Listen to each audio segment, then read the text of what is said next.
stratégie. Alors, cours enregistré comme d'habitude. Le temps de faire le montage demain matin, vous l'aurez sur YouTube demain matin vers 8-9 heures, avec le quiz qui sera le quiz numéro 3 vers 8-9 heures pareil. Donc vous pourrez faire le replay et le quiz en même temps. Donc aujourd'hui, on parle de stratégie, donc bien sûr des stratégies de communication digitale, des stratégies de transformation digitale. Et juste avant de rentrer dans les stratégies, un petit previously in 180 seconds, comme dans toute bonne série, avant l'épisode du jour, on fait un previously. Et le previously du premier cours, c'était ça, avec en gros milieu bien gras le UX, User Experience. Il y a eu des quiz dessus. Le fameux, vous l'avez tout en bas à gauche, le fameux C à l'envers, le copyleft, le Open World, Open Innovation, Open Source, Open Mind. Aujourd'hui, on est sur... Vous avez bien sûr été au courant du sommet de l'IA en France et on parle de modèle ouvert, de Foundation Model Open.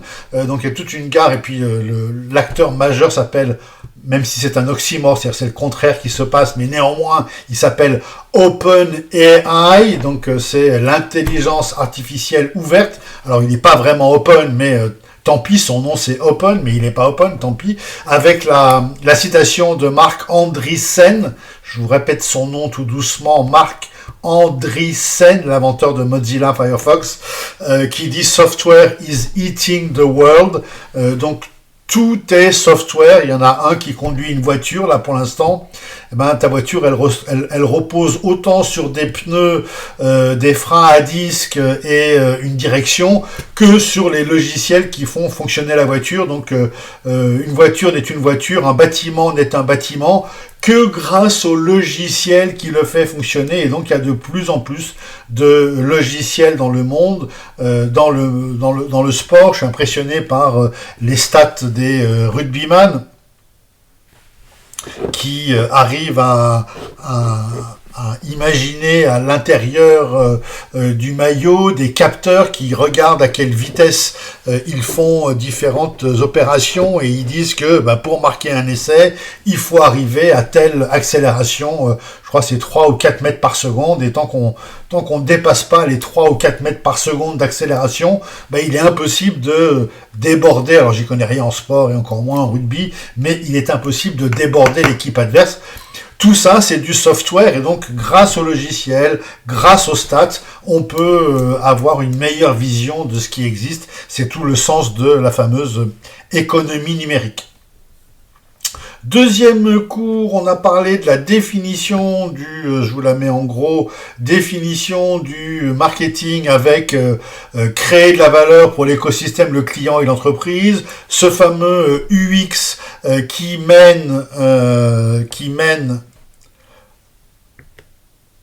la fameuse UX qui mène à UE, donc User Engagement, donc l'expérience de l'utilisateur, l'expérience du client, l'expérience du fan l'amène à s'engager, liker, commenter, faire une review, faire partie de la fanbase, être dans la communauté, faire partie des personnes pour qui la personne est une love mark, pour qui la marque est une love mark, ce qui au bout du compte, mais il faut pas oublier le au bout du compte, si vous oubliez le au bout du compte, le raisonnement est faux, et au bout de cet engagement, au bout de ces expériences, au bout de ces engagements, il y a des ventes.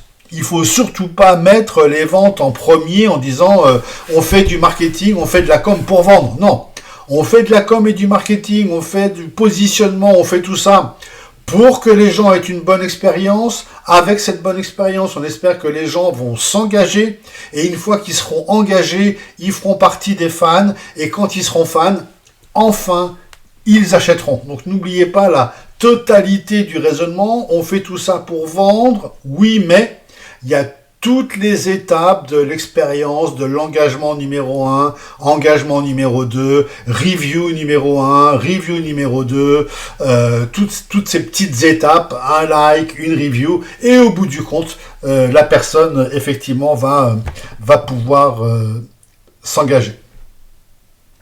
Après, on a vu d'autres choses, bien sûr. On a vu les 3 piliers du digital avec le user, avec le persona, le customer journey, le parcours client avec les touchpoints, et puis pour finir, la data, digital égale data.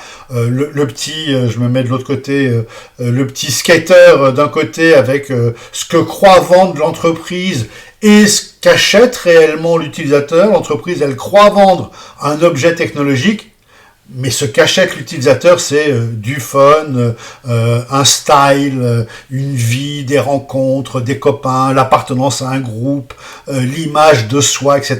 Et donc, il ne faut pas oublier ça. Et ce qu'on a vu, dernière image du Previously, ce qu'on a vu au dernier cours, donc c'était la fameuse nouvelle économie, les nouveaux business models, avec, ça faisait partie des questions du quiz, avec les GAFA, les Natu, les BATX, les fameuses Big Tech ou les Magnificent Seven, donc les 7 magnifiques, avec ce qui pouvait les contrebalancer, les DNVB, et puis tout ce qui était plateforme, et bon, il y a encore plein d'autres choses qu'on n'a pas vues ensemble, mais là, vous avez le principal. Aujourd'hui, après ce petit message que vous connaissez bien, aujourd'hui, on passe à une étape qui est l'étape stratégique, avec des informations qui sont vraiment capitales par rapport à ce que vous pouvez, vous, demain, mettre en place comme stratégie dans l'entreprise pour un lancement de produit, pour un lancement d'un service, pour un événement ou pour tout ce que vous voulez d'autre. Alors, on va voir des secret sauce. Il y a 5 chapitres. Je vais essayer de le faire assez vite et de manière assez ludique. Donc, la première secret sauce, retenez ça, c'est valable pour toute votre vie. La première secret sauce, c'est que l'entreprise est là pour le produit, est là pour le service, est là pour résoudre un problème.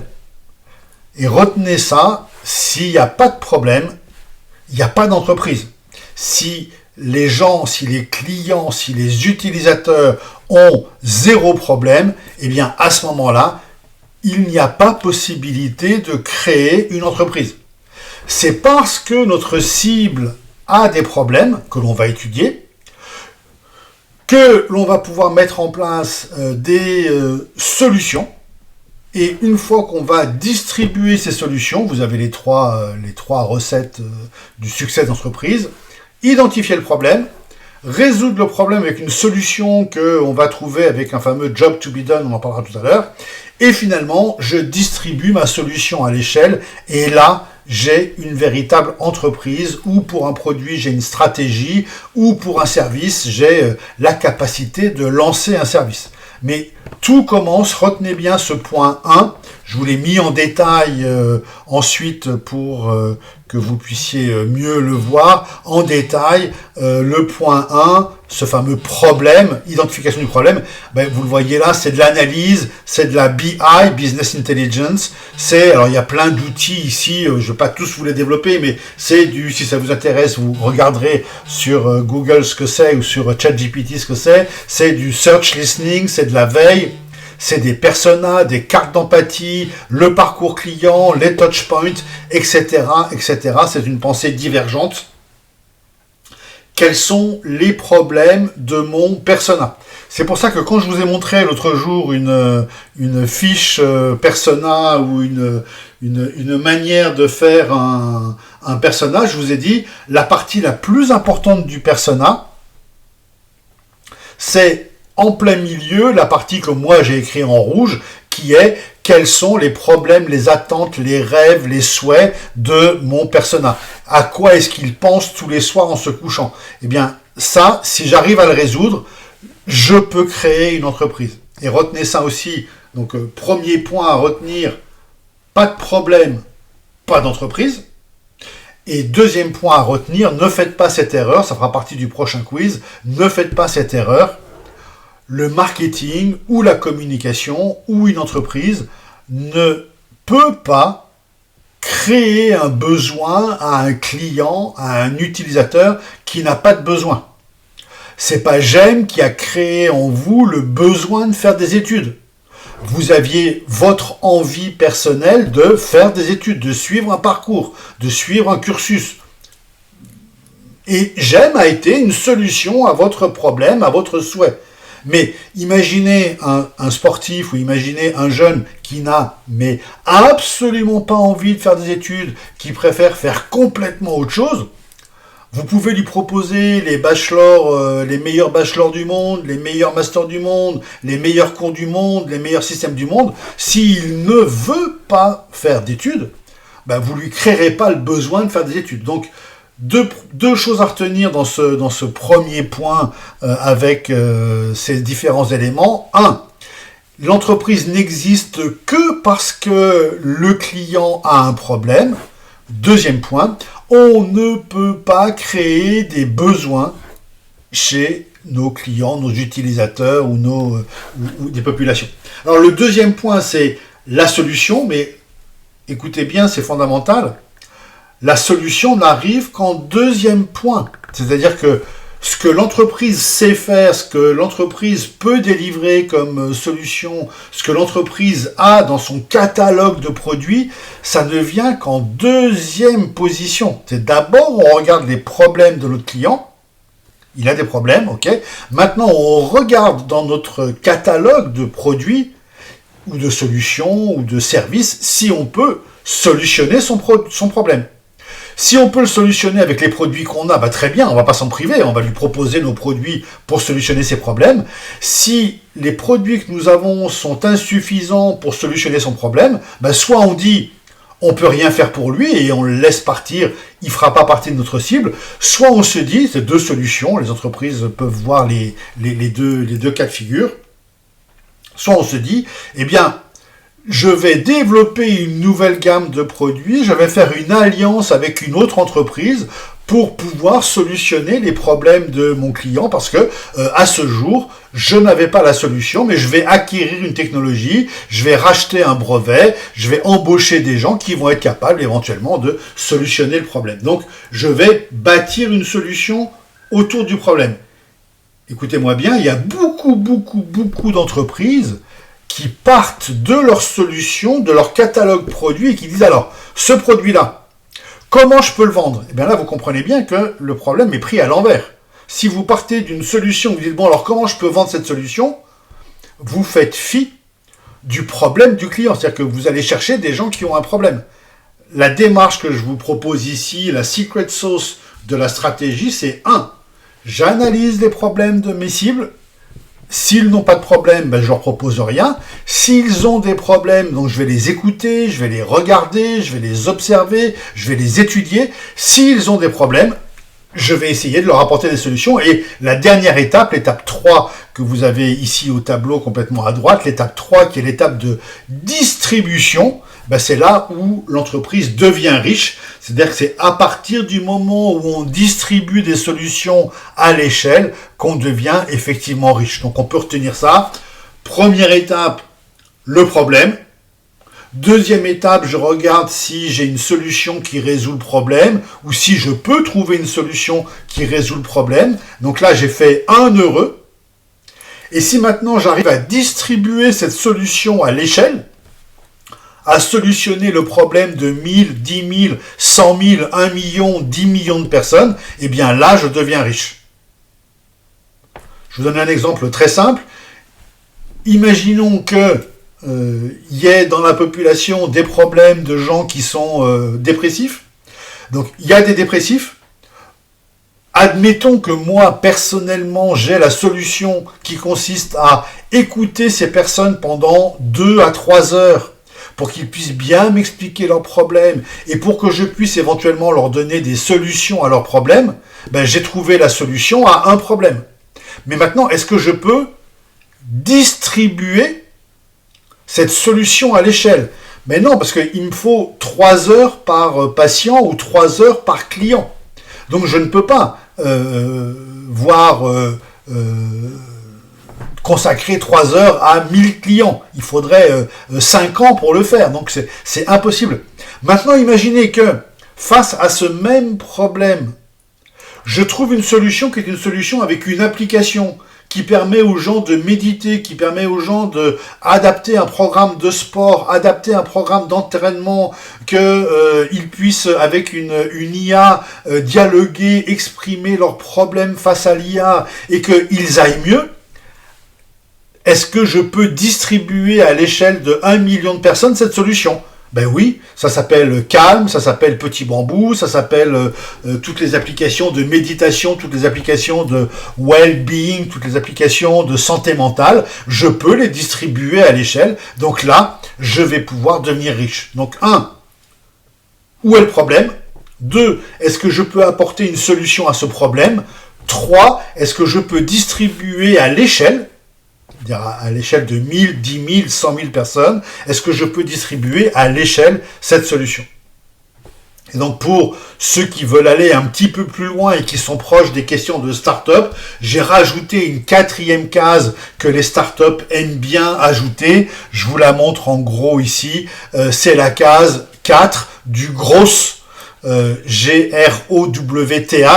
Le growth, donc le fait de grossir, en fait, quand on parle de growth dans une startup, c'est tout simplement pour dire qu'on va vendre le produit sur une grande échelle. Mais comme le terme de vendeur ou comme le terme de commercial n'a pas bonne presse, on préfère appeler ça du growth, mais c'est ni plus ni moins que de la vente à grande échelle. Et là, ça vous donne une différence. Là, c'est uniquement pour ceux qui s'intéressent vraiment au marketing et aux théories marketing. Ça vous donne la différence entre le marketing de l'offre. Donc, le marketing de l'offre, c'est j'ai un catalogue produit, vous le voyez tout en haut. J'ai des offres dans mon entreprise, j'ai des solutions. Et je vais chercher des problèmes et des personas qui pourraient être satisfaits par mon produit. Ça, c'est le marketing de l'offre. Et quand je passe au marketing de la demande, vous voyez, c'est 2 types de marketing opposés. Le marketing de la demande, lui, il part du client, du persona. Chez Amazon, on appelle ça le Customer Obsession, je vous l'ai déjà dit. On part du persona, on part de la carte d'empathie du persona, on part du fait que mon persona, ma cible, mes clients ont des problèmes réels. Et à partir de ça, 4e étape, je vais faire une proposition de valeur pour satisfaire mon client. Donc là, vous avez la première, il y a des slides encore différentes, la première secret sauce de la stratégie. La deuxième secret sauce de la stratégie, on va passer beaucoup plus rapidement dessus, c'est une secret sauce organisationnelle. Donc là, vous avez le cas typique d'un business. Je vous l'affiche en plus grand. Vous avez le cas typique d'un business. C'est quoi un business ? C'est quoi une entreprise ? C'est des inputs, des entrants, des intrants, c'est-à-dire des ressources humaines, de la matière première, des idées. Ensuite, il y a un process. On va ajouter, on va fabriquer, on va changer, on va modifier, on va faire un certain nombre de choses avec les idées qu'on a en entrant. Et puis, on va essayer, 3e point, d'avoir une espèce de résultat, un chiffre d'affaires et des ventes. Et donc, toute la secret sauce de la stratégie des boîtes intéressantes, c'est d'arriver à limiter les intrants. C'est ce qui se passe aujourd'hui. Alors on peut dire que c'est une bonne chose, on peut dire que c'est une mauvaise chose, mais en tout cas c'est une chose qui existe. On va la regarder avec intérêt. Certains vont la regarder avec effroi. Ce qu'essayent de faire Elon Musk et Donald Trump sur la bureaucratie américaine, ils essayent de dire, et est-ce que Elon Musk, il faut bien le reconnaître, même si on n'aime pas le monsieur, il faut bien le reconnaître, ce qu'il a très bien réussi avec Twitter quand il l'a acheté, il a changé de nom pour le baptiser comme son fils en X, et il a viré 70% du personnel, et l'entreprise fonctionne toujours. Qu'est-ce qu'on fait quand on vire 70% du personnel? Vous vous en doutez, on fait largement baisser la colonne de gauche qui sont les intrants. On a beaucoup moins de ressources humaines, donc on dépense moins d'argent. Qu'est-ce qu'on fait quand, encore une fois, je vais citer Elon Musk, qu'est-ce qu'on fait quand on a des process de fabrication extrêmement rapides? Je vous rappelle que sur l'usine de Shanghai, il y a une modèle Y qui sort toutes les 30 secondes. Vous vous rendez compte? Une voiture qui est faite toutes les 30 secondes. On part de pièces de métal d'un côté, et à l'autre bout de l'usine, la voiture, elle est finie. Et toutes les 30 secondes, l'usine, si je puis dire, pond une voiture. Donc c'est un process de fabrication qui est extrêmement maîtrisé et qui est limité le plus possible. Donc on limite les intrants, on limite le process, et si parallèlement on arrive à augmenter les résultats, là on a effectivement une manière de voir un business tout à fait florissant. C'est l'autre secret sauce de la stratégie. Je vous montre une troisième, on passe rapidement parce qu'on s'éloigne un peu de la communication, mais ça me paraît intéressant de vous montrer quand même ces informations sur le marketing et sur le management et sur la stratégie d'entreprise. Autre secret sauce, donc la troisième, ce qu'on appelle les TAM, SAM et SOM. Alors, ce sont des mots amusants pour dire TAM, SAM, SOM. C'est toujours sympa de le faire. Mais qu'est-ce que c'est? Je pense que vous l'avez déjà vu, mais je vous le rappelle ici, puisqu'on parle de stratégie de communication. Auprès de qui est-ce que l'on va communiquer? La fameuse règle, on en a parlé la dernière fois, la règle du positionnement. C'est quoi le positionnement? Le positionnement, c'est d'adresser une qualité et une seule auprès d'une cible et d'une seule. Et donc, comment est-ce qu'on peut voir ces cibles? Eh bien, il y a 3 grandes cibles que l'entreprise va essayer de maîtriser. C'est le fameux TAM. TAM, c'est le marché total qui pourrait être intéressé par notre solution. En anglais, ça nous donne le Total Addressable Market. Donc là, c'est toutes les personnes qui pourraient être intéressées par notre solution. Donc, si je vends des lunettes de vue, le TAM, c'est toutes les personnes qui ont un problème de vue, que ce soit un problème léger, un problème fort, un problème extrêmement fort, ou un problème simplement de solarité ou d'UV, peu importe. Ils ont besoin de lunettes, donc c'est le TAM. Maintenant, tout le monde n'a pas envie de porter des lunettes et tout le monde ne peut pas se payer des lunettes. Donc on tombe sur le SAM, le Serviceable Available Market. C'est toutes les personnes qui pourraient se payer des lunettes de soleil ou qui ont déjà diagnostiqué un défaut de vision et qui sont intéressés par mon produit. Forcément, il est plus petit que le Total Addressable Market. Et puis, on arrive enfin au SOM, qui est le Serviceable Obtainable Market. Obtainable, c'est-à-dire qui est à portée de ma main. Et c'est là où on en vient à la communication. Qu'est-ce que ça veut dire? Une population qui est à portée de ma main, c'est tout simplement une population auprès de laquelle je peux passer un message. S'il y a des gens qui ont besoin de mon produit, partons sur les lunettes, j'ai des lunettes spéciales pour les personnes qui ont telle pathologie. Si je ne peux pas toucher les personnes qui ont cette pathologie, désolé, je ne vous ai pas mis la slide en grand, si je ne peux pas toucher les personnes qui ont cette pathologie pour leur expliquer que j'ai un produit pour eux, malheureusement, je ne peux pas vendre mon produit, puisque les gens qui en ont besoin, je ne peux pas leur dire que j'ai une solution pour eux. Donc c'est ça qu'on appelle le Serviceable Obtainable Market, le fameux SOM, c'est ceux auprès desquels je peux communiquer. Et vous pensez bien qu'aujourd'hui, avec la communication digitale, on peut quasiment toucher toutes les cibles, puisque je vous le rappelle, sur les 8 milliards d'habitants sur Terre, il y en a environ 5,5 milliards qui ont Internet et qui ont un mobile. Donc, de loin, le mobile, alors certains sont des mobiles pas très évolués, pas très smartphone, mais ils ont un mobile quand même. On peut leur envoyer un texte, on peut leur envoyer quelque chose. pas forcément des réseaux sociaux, hein, mais on peut leur envoyer quelque chose. Donc on a quand même 5,5 milliards de personnes que l'on peut adresser. Rien que Facebook, qui bien sûr n'a pas le droit d'aller en Chine, rien que Facebook a Facebook, hein, le vrai Facebook, pas la société Facebook, l'application Facebook a plus de 3 milliards de monthly active users. Je vous l'écris dans le chat, c'est un mot important à connaître, monthly active user.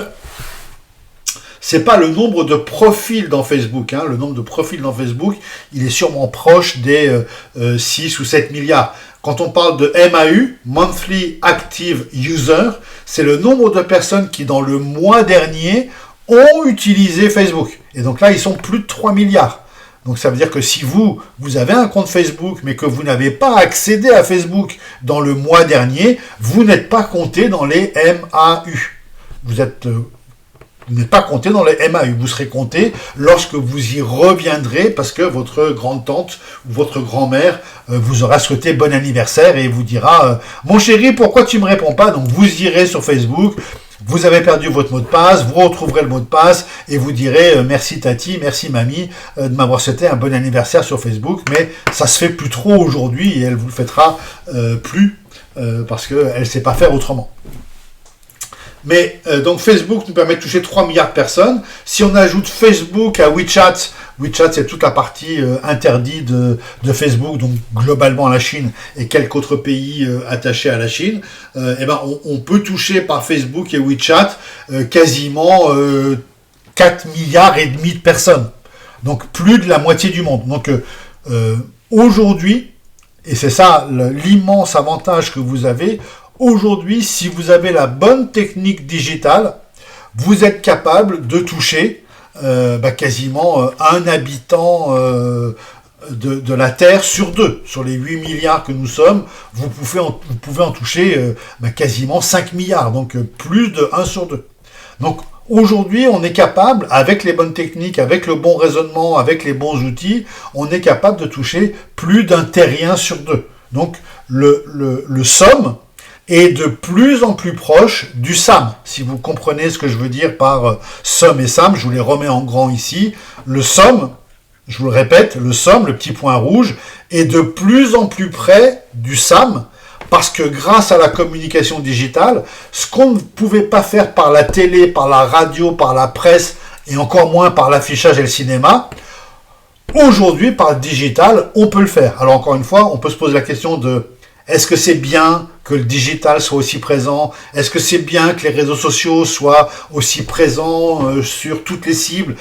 Ou est-ce que c'est au contraire délétère? Est-ce que c'est pas bien? C'est une autre question. Toujours est-il que ils sont là. Et puisqu'ils sont là, notre rôle, c'est de les utiliser.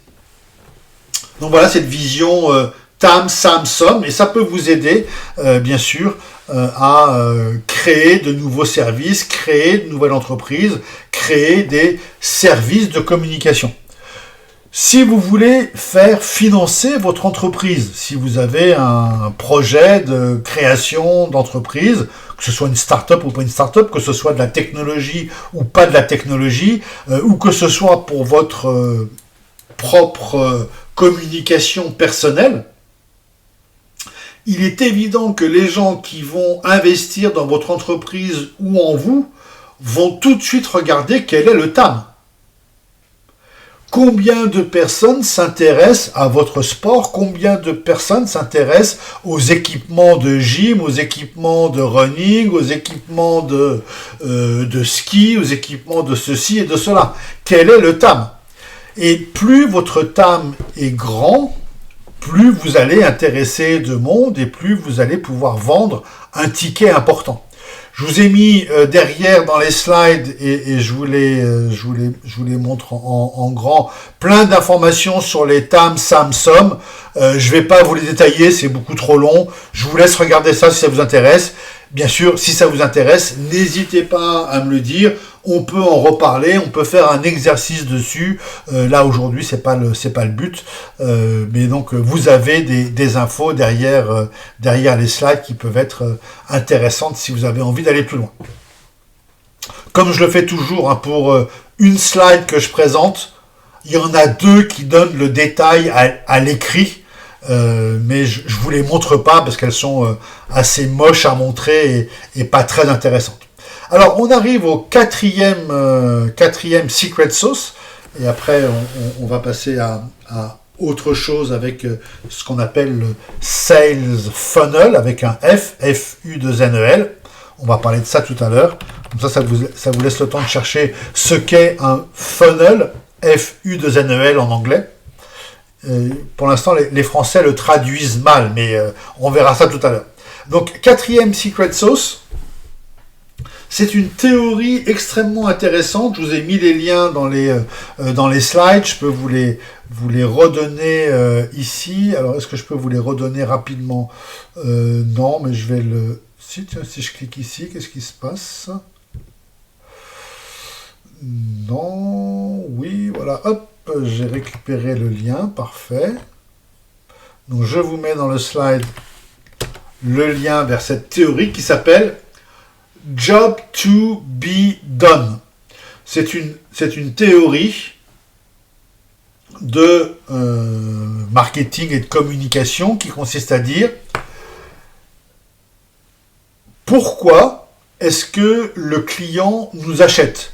Quelle est sa motivation profonde d'achat de notre produit ou d'achat de notre service, ou quelle est sa motivation profonde de venir à tel événement, pourquoi est-ce qu'il vient dans telle station de ski, pourquoi est-ce qu'il vient dans tel restaurant. J'ai étudié récemment l'ouverture d'un bar à cocktail à Genève. Pourquoi est-ce que le client vient dans notre bar à cocktail? Vous comprenez bien que la réponse la plus stupide de pourquoi les gens viennent dans un bar à cocktail, la réponse la plus stupide, c'est pour boire des cocktails. Bien sûr que ce n'est pas la raison profonde pour laquelle les gens viennent dans un bar à cocktail. Ils viennent dans un bar à cocktail pour 1000 autres raisons. Et accessoirement, ils boivent un cocktail, qui peut être un mocktail, du soft drink, ou qui peut être un vin, ou qui peut être un champagne, ou qui peut être tout simplement une eau si il est en dry January, dry February, ou dry tout ce qu'on veut, mais peu importe.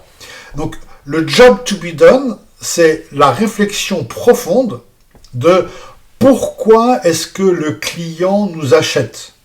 Et donc, il y a une étude faite par un certain monsieur Christensen, qui dit pourquoi est-ce que les gens achètent des... voilà, j'ai perdu le mot. Chez McDo, on peut boire... donc, il y a des coca, il y a des boissons, et on peut boire aussi une boisson lactée. J'ai oublié le nom de ces boissons lactées qu'on boit à la paille, qui sont extrêmement... c'est pas de la glace, c'est de la glace semi-fondue qu'on boit à la paille. Bon, le nom m'échappe, peu importe, vous voyez très bien ce que je veux dire. Pourquoi est-ce que les gens boivent ça? Eh bien, la réponse est que c'est une boisson que l'on peut boire pendant très longtemps, qui tient au corps, que l'on peut boire en voiture, et c'est pas du tout parce que c'est rafraîchissant, parce que c'est un dessert, parce que c'est sucré, c'est juste parce que ça donne assez de vitamines, assez de sucre, qu'on peut le boire pendant une demi-heure sans arriver au bout du milkshake. Voilà, c'est le mot que je cherchais. Pourquoi est-ce que les gens achètent des milkshakes? Eh bien, c'est parce que, la vraie raison, c'est parce que c'est long à boire, et qu'on peut se l'acheter en voiture et faire 3 quarts d'heure de trajet, et au bout des 3 quarts d'heure, il reste encore du milkshake, parce que vous savez comment c'est le milkshake, c'est de la glace fondue, donc ça se boit pas rapidement comme on boirait un coca, ou comme on mangerait un paquet de bonbons, on les mange rapidement, et au bout de 10 minutes, il n'y a plus rien. Le milkshake, il dure une demi-heure. Et donc, le job to be done du milkshake, c'est d'être une boisson, peu importe, un aliment, une boisson que l'on peut boire pendant longtemps. Et donc voilà l'étude de Monsieur Christensen qui parle de ce milkshake et cette théorie qui est extrêmement intéressante, et je vous en reparlerai tout à l'heure quand on parlera de livres. il y a plusieurs bouquins sur le job to be done qui existent, dont un qui est très facile à lire avec des théories très simples à aborder et que je vous conseillerais tout à l'heure. Mais encore une fois, comme tous les bouquins que je vous donne, un principe de lecture d'un livre, c'est j'apprends le nom du titre par cœur, job to be done, job to be done, job to be done. J'apprends le nom, ici c'est Christensen, mais on verra qu'il y a un autre job to be done qui existe et qui est peut-être plus facile à appréhender, facile à écrire, très facile à lire sur le job to be done. C'est monsieur Tony ou Anthony Ulwick. Donc il y a Christensen, l'inventeur, et monsieur Ulwick qui écrit Job to be done, de la théorie à la pratique, et je vous donnerai bien sûr un résumé. Ça c'est pas moi qui l'ai fait, ce résumé là, c'est même pas l'IA, c'est le résumé qui est donné avec le bouquin. Mais vous tapez dans le chat GPT, peux-tu me résumer en français le bouquin de Ulwick Job to be done, et il vous donne un excellent résumé. Et vous m'apprenez ça, et croyez-moi, vous allez pouvoir vous en resservir plusieurs fois. Bon, de la même manière, je vous ai mis plein d'infos sur le job to be done, donc je vous laisse lire ça tranquille. Dernière partie de ces 5 secret sauce organisationnelles, communicationnelles et marketing d'entreprise. La 5e est un peu plus bizarre, un peu plus spéciale. C'est une secret sauce qui regroupe le point commun de toutes les entreprises qui sont devenues des licornes. Alors, je ne sais pas si vous, en anglais, on dit unicorn, donc je vous l'écris ici, unicorn. Je ne sais pas si vous savez ce que c'est qu'une unicorn, en français, une licorne. C'est une start-up qui est valorisée à plus d'1 milliard de dollars, 1 milliard d'euros. Et donc le point commun avec toutes ces licornes, c'est tout simplement qu'elles ont su être agiles. Et cette agilité, c'est quelque chose qui est développé par la HBR, la Harvard Business Review, qui nous parle beaucoup d'agilité et qui nous suggère que cette agilité, elle s'infuse dans le monde économique, elle s'infuse dans toutes les strates de l'économie. Et comme vous le savez, au XXe siècle, donc siècle passé, il y a eu des théories économiques qui ont infusé le monde économique, qui venaient du monde de la voiture et du monde de l'automobile. Le Fordisme, ça vient de Henry Ford. Le Taylorisme, ça vient de General Motors. Monsieur Taylor a dit il faut rationaliser la chaîne de production. Puis après, un peu plus tard, on a eu le Toyotisme, des idées de production qui venaient de Toyota. Et puis peut-être que vous avez entendu parler des Six Sigma. Vous avez entendu parler peut-être de ce qu'on appelle le Lean Manufacturing. Tout ça vient de Toyota, vient des Japonais, comment les Japonais construisent les voitures. Donc on peut dire au XXe siècle, les banques ou les assureurs, on est d'accord, les assureurs n'ont rien à voir avec des constructeurs automobiles, eh bien, tout le monde s'est mis à adopter les théories économiques, les théories managériales en provenance du monde de l'automobile. Et pour le XXe siècle, vous savez que le monde de l'automobile est en profonde disruption, est en plein revirement. Volkswagen a d'énormes problèmes, General Motors aussi. Beaucoup de constructeurs sont dans la difficulté. Je ne vous parle pas de Stellantis qui a viré son patron historique, Carlos Tavares.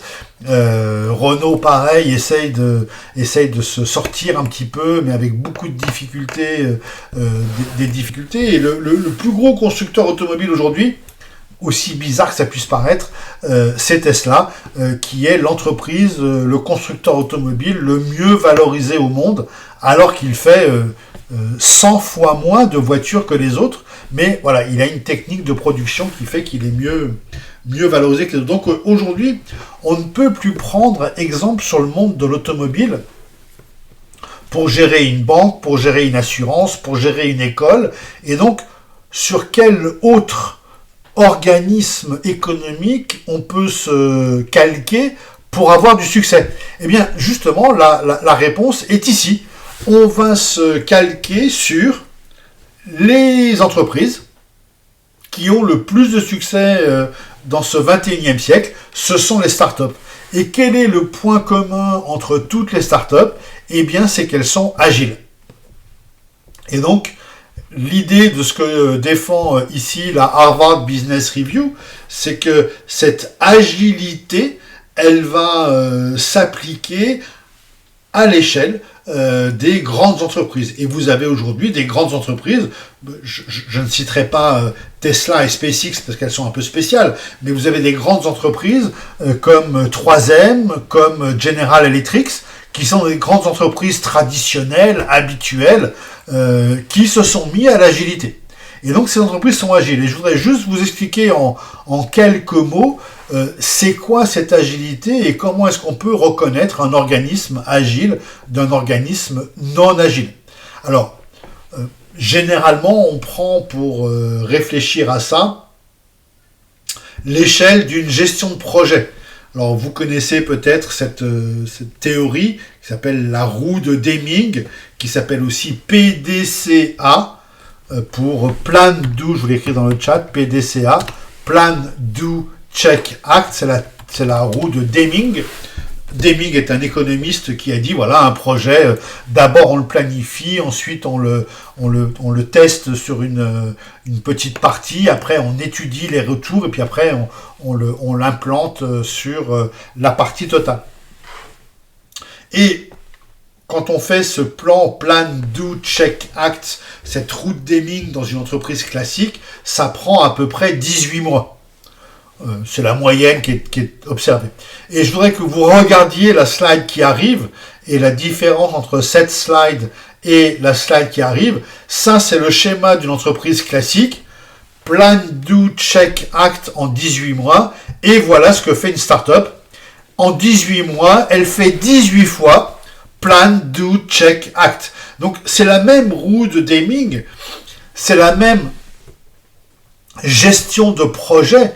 Mais sauf que cette gestion de projet, au lieu de rouler une seule fois en 18 mois et de livrer le projet fini au bout de 18 mois, comme c'est le cas dans cette grande roue ici, eh bien, le principe d'une start-up, le principe de l'agilité, c'est de diviser le gros projet en 18 petits projets d'un mois et de tous les mois livrer, mais livrer fini, livré, montré au client, livré, implémenté chez le client, livré, terminé, un 18e du projet.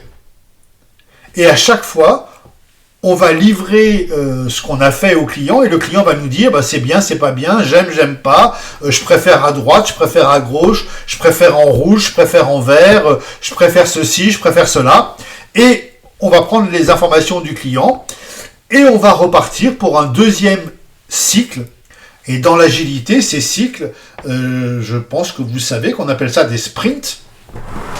Donc on va repartir pour un nouveau sprint d'un mois, et au bout du sprint d'un mois, donc on appelle ça des sprints, qui sont entre un jour et un mois, donc jamais plus d'un mois, sinon c'est plus de l'agilité, et au bout d'un mois, on va arriver avec une deuxième partie du produit fini, on montre ça au client, on lui fait tester, on le fait jouer avec, on lui met dans les mains, et il nous dit ce qu'il en pense. Et tout ça, c'est ce qu'on appelle le test and learn. Je vous écris les mots importants dans le chat à chaque fois. Et ce test and learn, c'est le principe de base de l'agilité. Donc, ancien principe, je pars avec un projet, je m'enferme 18 mois avec une équipe, je demande beaucoup d'argent, beaucoup de ressources, et au bout de 18 mois, je viens avec un produit, je dis voilà, on a fini.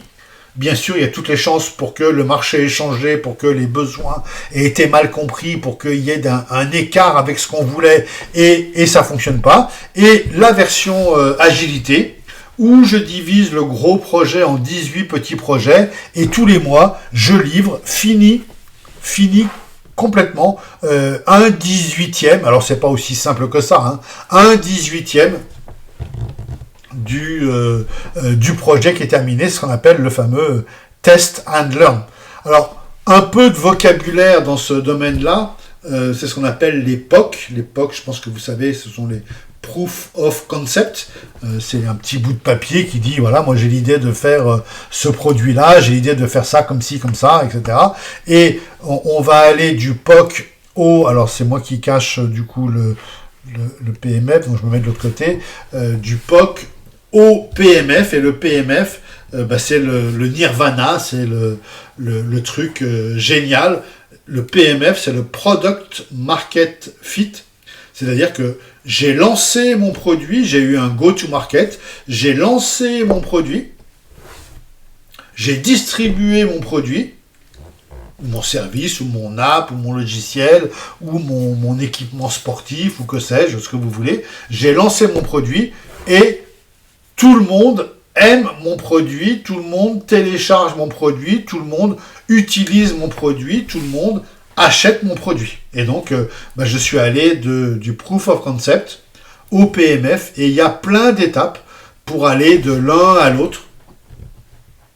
Et on va essayer de voir ensemble, de faire un petit test pour voir si vous avez compris quelles étaient les étapes entre ce Proof of Concept et PMF. Et au passage, est-ce que vous connaissez cette appellation du Minimum Viable Product? N'hésitez pas dans le chat à me dire oui ou non. Pour l'instant, il n'y a que moi qui écris dans le chat. Donc, si vous conduisez, faites attention. Mais sinon, n'hésitez pas à me répondre dans le chat. On est combien? On est 6. Il y a Éloi qui est là. Bonjour Éloi, je crois que c'est la première fois que tu viens à un cours. Bonjour, Bienvenue. oui, c'est ça, exactement. J'espère que le cours te fait plaisir et que c'est sympa à écouter. Il est très bien. N'hésitez pas à interagir dans le chat. Donc on revient aux stratégies, puisque c'est le thème d'aujourd'hui, avec une phrase bien connue, une info bien connue livre que je vous conseillerais de lire tout à l'heure, bien sûr, Sun Tzu. Sun Tzu, c'est un philosophe, si on peut dire ça comme ça, 600 ans avant Jésus-Christ, donc il est avant Socrate, avant Platon, avant Pythagore, donc avant la Grèce antique et la Grèce des sophistes, donc moins 600 avant notre ère, et il écrit L'art de la guerre. Et dans l'art de la guerre, il nous explique que si on n'a pas de stratégie, on n'a pas de business. Donc voilà une bonne manière de définir ce qu'est la stratégie. Moi, je vous le définirais d'une manière un peu plus pratique. La stratégie, c'est l'art d'atteindre un objectif. Donc, encore une fois, on parle de stratégie de communication. La prochaine fois, on verra des stratégies de communication en commençant par les stratégies de contenu, avec des choses intéressantes par rapport au contenu. Et donc, première définition, et donc première information sur ce qu'est une stratégie, c'est l'art d'atteindre un objectif. Donc vous vous doutez bien que pour définir une stratégie, il faut déjà avoir un objectif. S'il n'y a pas d'objectif, il n'y a pas de stratégie. Donc quand on parle de stratégie de communication, quand on parle de stratégie de contenu, tout ça ne sert strictement à rien si l'entreprise, si votre patron, si le directeur de la communication, le directeur général n'a pas préalablement, ou si vous-même n'avez pas préalablement défini un objectif. Donc s'il n'y a pas d'objectif, il n'y a pas de stratégie. Et donc, dans l'art de la guerre de Sun Tzu, il nous dit, l'objectif, ça va être de conquérir tel territoire. Ok, ça c'est l'objectif. Maintenant, il y a plein de stratégies pour y arriver. Et une des meilleures stratégies, et dans l'art de la guerre, ce que nous dit Sun Tzu, c'est que l'art de la guerre consiste à ne pas faire la guerre. L'art de la guerre consiste à gagner des territoires, à gagner des populations, sans avoir eu besoin de tuer qui que ce soit, sans avoir eu besoin de lever les armes, mais de gagner la guerre sans avoir eu besoin de faire la guerre. Ce qu'on pourrait traduire en stratégie de communication. Je veux communiquer auprès de 100 000 personnes.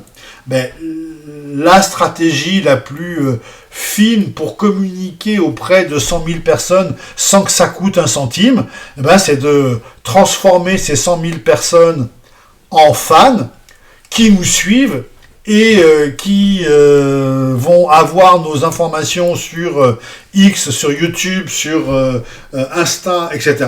Et que ça ne nous coûte pas un centime de toucher ces 100 000 personnes.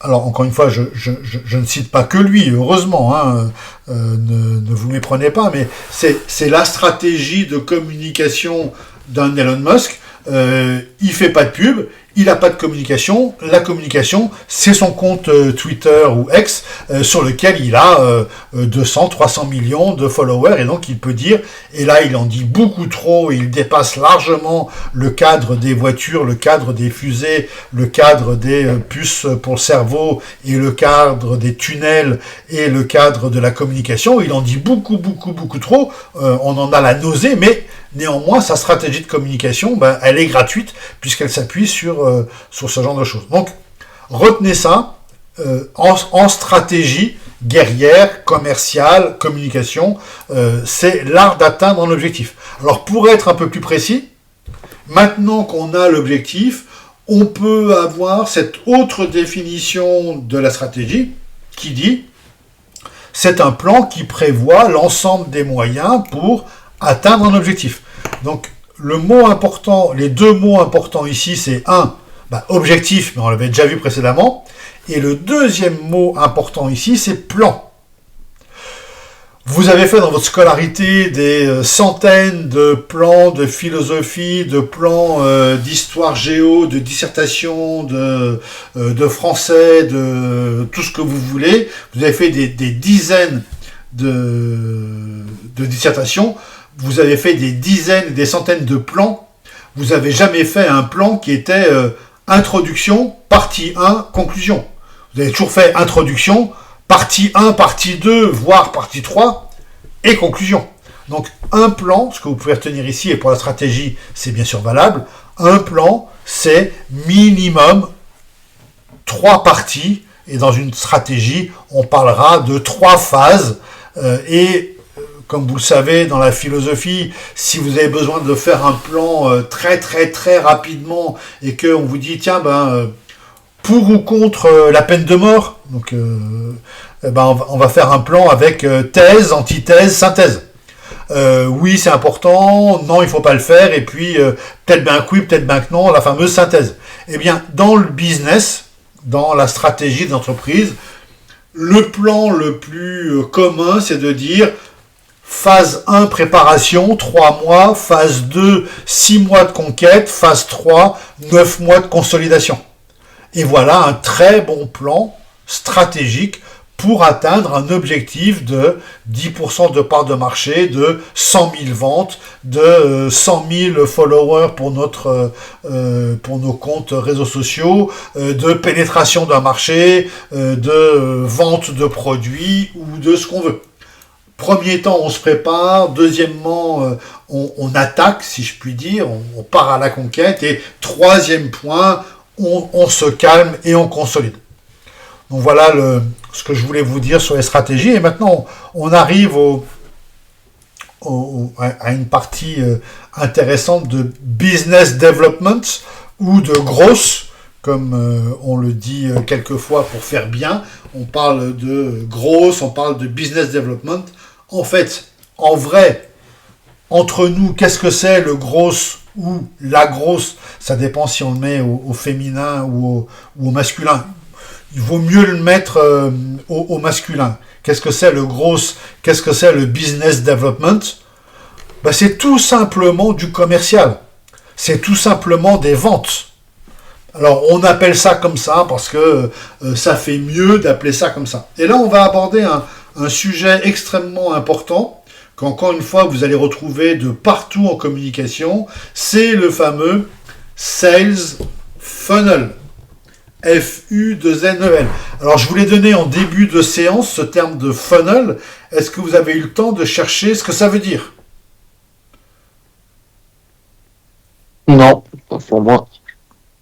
Si, on l'avait vu dans un cours, mais c'est quand tu pars super large et que tu rapetissis jusqu'au produit. Voilà. Quoi. le sales funnel, c'est un entonnoir. Le mot funnel en anglais, c'est un entonnoir. Et donc, effectivement, comme le dit Jacques, c'est quand on part tout en haut de plein d'inconnus. Donc, en haut, on a les inconnus qui rentrent dans l'entonnoir. Et puis, tout en bas, on a les clients fidèles qui sortent avec un schéma. Donc, retenez ce terme de funnel, c'est l'entonnoir. Donc, l'entonnoir des ventes. Mais c'est assez peu commun que les entreprises disent entonnoir des ventes. On dit plutôt sales funnel, même en français. Il y a des entreprises qui traduisent ça de manière, vous comprenez, un peu inadéquate avec tunnel des ventes, avec un T comme tunnel. C'est une mauvaise traduction. Mais bon, peu importe. Passons à autre chose. Retenez surtout, au-delà de... On n'est pas là pour faire un cours d'anglais, hein, même si vous avez le TOEIC bientôt, d'après ce que j'ai compris. Donc, retenez plutôt ce fameux AAARRR, donc le fameux AR. AR, c'est les 6 étapes par lesquelles passe un inconnu. Donc là, en haut, on a via Twitch, via Facebook, via site internet, c'est le HTML5, via X, via Google, via TikTok, via LinkedIn, il y a 2 fois Twitch, tiens, via Instagram, via encore une fois Twitch, via Google Ads et via... qui est-ce qui sait ce que c'est que la dernière icône ici, avec un B à l'intérieur? C'est pas le réseau social chinois, le WhatsApp chinois? Non. C'est le réseau social chinois. Effectivement, il est vert. Alors, c'est pas un B à l'intérieur, c'est une petite bulle avec des petits yeux et il s'appelle WeChat. Ah oui. Mais c'est pas ça. Celui-là, vous le connaissez, juste, vous connaissez pas cette version-là. Et c'est hyper important que vous la connaissiez. C'est WhatsApp pour business. Voilà, bien joué. Je sais pas qui a parlé, mais c'est WhatsApp pour business. C'est Jacques. Donc, c'est Jacques. Bien joué, Jacques. Donc, WhatsApp business. Vous pouvez passer demain de votre WhatsApp actuel à WhatsApp Business. Ce que ça fait en plus WhatsApp Business, enfin une réaction sur le, c'est entre vous les réactions et vous jouez pas avec moi. Vous êtes pas facile à maîtriser les gars. Ce que fait WhatsApp Business, et je vous invite vraiment à échanger le WhatsApp grand public contre le WhatsApp Business. Ce que vous permet de faire le WhatsApp Business, c'est de mettre plein d'informations sur vous, plein d'informations sur vos compétitions, vos rendez-vous, vos sponsors, vos stages, les moyens de vous toucher. Donc, vous téléchargez WhatsApp Business, vous faites le changement de WhatsApp normal en WhatsApp Business et vous allez pouvoir remplir plein de pages que, bien sûr, les gens qui vont vous contacter pourront consulter juste avant. Et c'est quelque chose qui met beaucoup en confiance. Si vous contactez beaucoup d'entreprises, si vous contactez beaucoup d'inconnus, ou ne serait-ce que si vous êtes sur Tinder, le fait de donner son WhatsApp Business, on voit vos photos, vos sites internet, vos autres réseaux, on voit que vous existez, que vous avez un LinkedIn, on voit un peu mieux qui vous êtes à travers un simple numéro de téléphone, parce que WhatsApp c'est à travers un numéro de téléphone, ou pour le WhatsApp Business on peut mettre aussi simplement une adresse mail, mais peu importe, ça permet d'embarquer dans le WhatsApp beaucoup plus d'informations. Donc pour moi, 2 outils que vous devez utiliser à titre personnel, c'est WhatsApp Business bien sûr, et c'est aussi Linktree qu'on avait vu en tout début d'année, qui vous permet, je vous le mets au tableau, je vous le mets pas au tableau, des formations de vieux profs. Je vous l'écris au tableau avec une craie. Je vous l'ai mis dans le chat. Linktree, c'est le logiciel, le site qui vous permet de mettre tous les liens que vous voulez revendiquer auprès de vos différentes cibles. Et ensuite, quand vous avez un Instagram où vous savez que on ne peut pas mettre de lien, vous mettez mes liens sont en bio, et quand on clique sur votre lien en bio, là on tombe sur une série de liens qui vont vous permettre de dire tout ce que vous avez envie de dire, avec un lien pour ceci, un lien pour cela, et d'avoir autant de liens que vous voulez. Moi je pense que sur mon Linktree, je vous donne le lien de mon Linktree.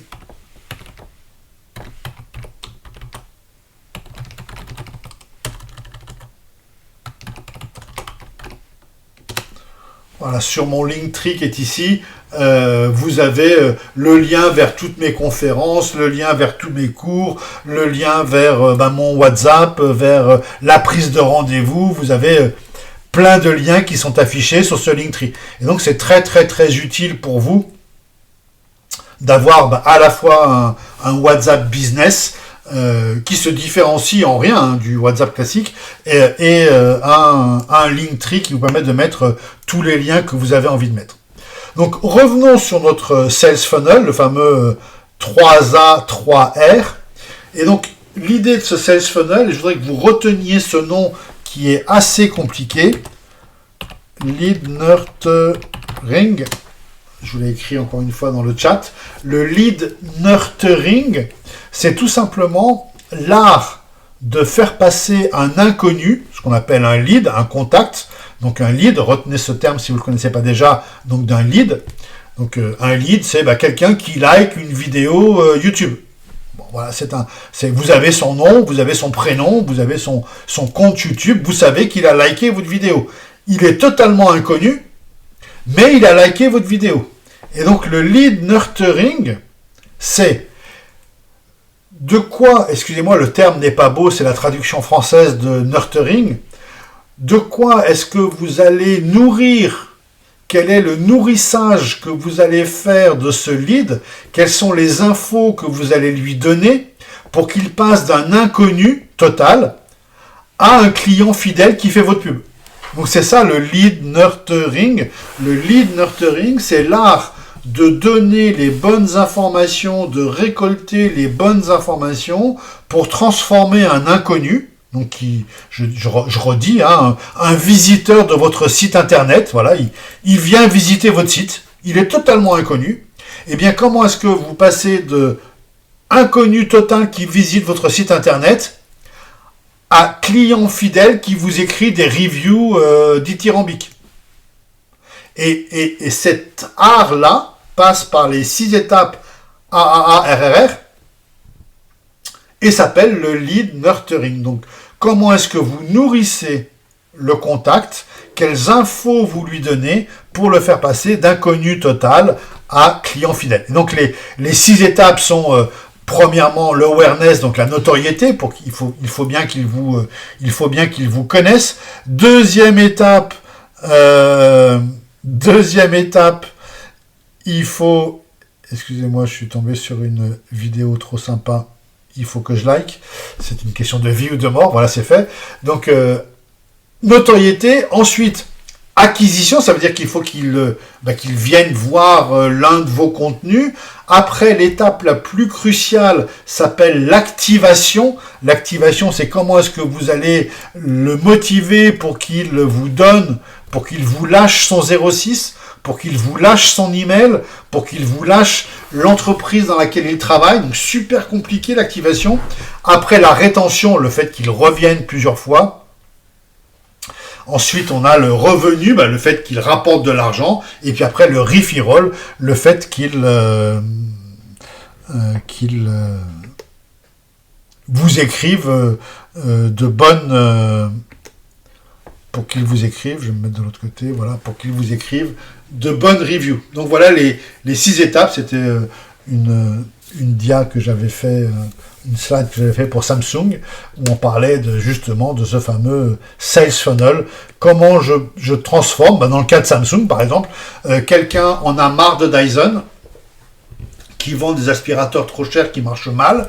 Le gars cherche aspirateur sans sac. Je crois que c'est ça, aspirateur sans sac. Il tombe sur le site de Samsung. Il clique dans Google dans un moment qui s'appelle le SMOT. Il clique sur le site de Samsung. Il arrive sur la page aspirateur sans sac de Samsung.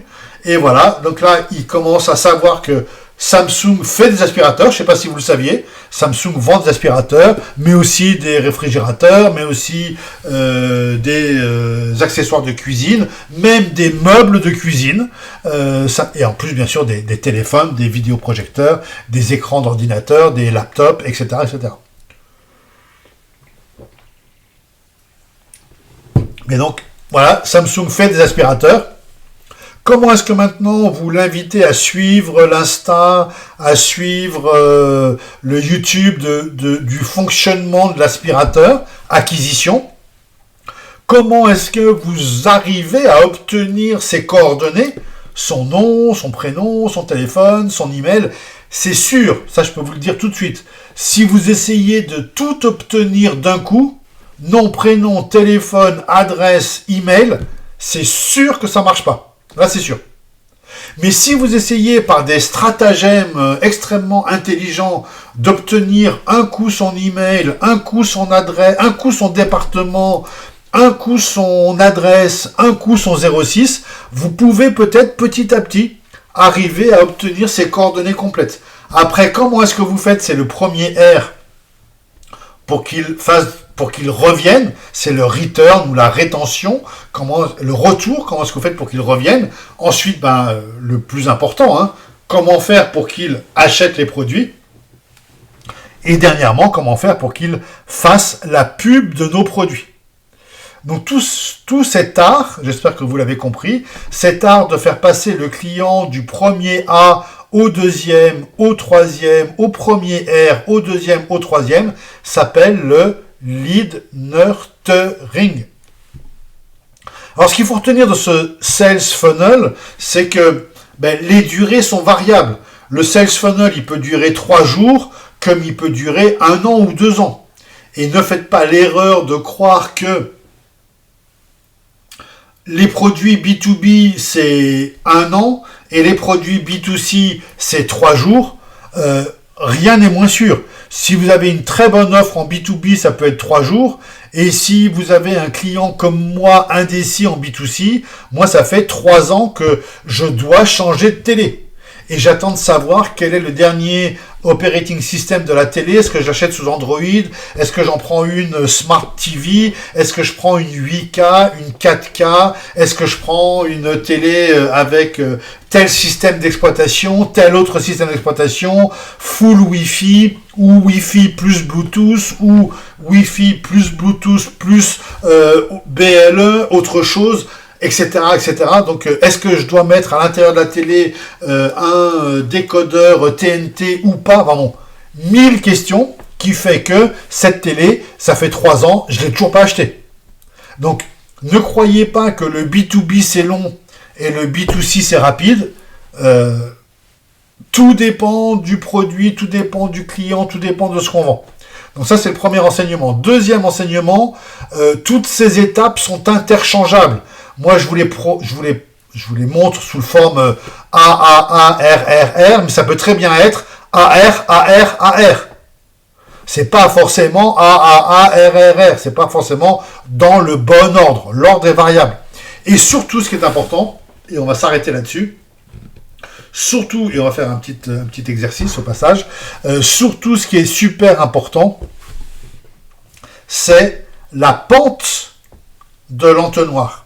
Et donc la question ouverte pour tout le monde, et d'ailleurs je vais en profiter pour vous montrer comment on fait un outil d'interaction d'audience et vous dire que cet outil d'interaction d'audience, vous devez l'utiliser systématiquement pour les réunions comme celle-là de plus d'1 heure. Donc il est hors de question. Donc là on a le chat dans lequel on peut poser des questions, mais je voudrais vous montrer un outil d'interaction d'audience sur lequel on peut dans n'importe quelle circonstance, avec n'importe quel type de public, poser toutes les questions que l'on veut, que l'on a envie de poser.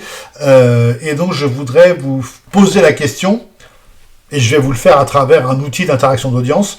Est-ce qu'il vaut mieux avoir une pente faible, comme celle-ci, que je montre avec ma souris ici? Est-ce qu'il vaut mieux une pente faible ou une pente forte? Donc je quitte 2 secondes ma vidéo, je passe en version démo, je pense que vous voyez mon écran. Donc je me log dans Slido, S-L-I-D-O, donc vous pouvez y aller si vous voulez ouvrir un compte. Slido, c'est le meilleur outil pour faire de l'interaction d'audience. Donc je vais prendre un nouveau Slido, donc je fais Create New Slido, du 13 au 16, ça me va très bien. Je vais l'appeler SHN, ça me va très bien aussi. Donc je crée mon Slido. Je veux une question à choix multiples. Donc je vous pose une question à choix multiples. La question est: le sales funnel est plus efficace? Deux points. Option 1, avec une pente forte. Question 2. Option 2, avec une pente faible. C'est fini. Je peux vous le présenter.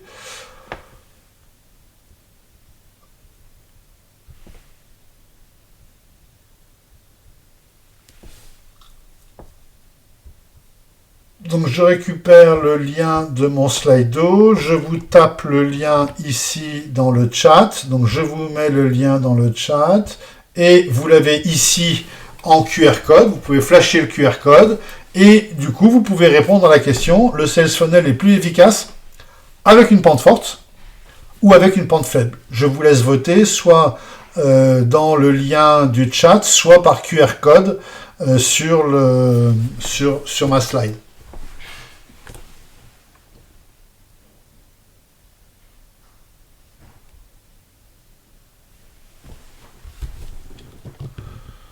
J'ai un vote à pente faible. Donc là, ça avait deux objectifs. Un, avoir la réponse à cette question. J'aurais pu le faire à l'intérieur de Teams. Mais Teams est un outil propriétaire qui n'est pas très habile et pas très efficace. Il vaut mieux utiliser, quand vous avez un problème à résoudre, il vaut mieux utiliser l'outil qui résout bien le problème. Ce qui fait que vous devez avoir un panier d'outils avec vous qui vous permet de résoudre les problèmes lorsqu'ils se posent. Donc l'outil, ça fera partie du quiz aussi de la prochaine fois. Donc là, j'ai une réponse pente forte, une réponse pente faible. J'ai deux réponses. Donc quand vous devez interroger une foule, que ce soit une foule qui assiste à un événement, une foule qui écoute une conférence, une foule qui est pendant un cours, il faut utiliser ce qu'on appelle un outil d'interaction d'audience. Et même en communication interne, vous êtes dans l'entreprise, vous présentez un nouveau produit, vous présentez un nouveau service, vous présentez un nouveau logiciel, vous